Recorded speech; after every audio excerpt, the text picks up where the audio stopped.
এই প্রবাসীরা কত কষ্ট বুকে চাপা লইয়া বিদেশে থাকে। শোনো বন্ধু,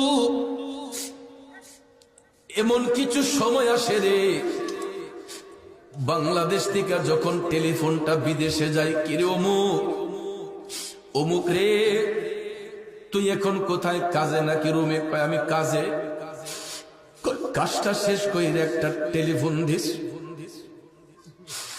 আবেগপ্রুত কণ্ঠে যখন মোবাইলটা যায়, তখন দেখবেন শত কাজ বাদ দিয়া কই কি হয়েছে, দেশের খবর কি, আব্বার খবর কি, আম্মার খবর কি। হঠাৎ করে যখন দেশ থেকে বলা হয় অমুক, তোর আব্বা তো আজকে এতটার সময় মারা গেছে,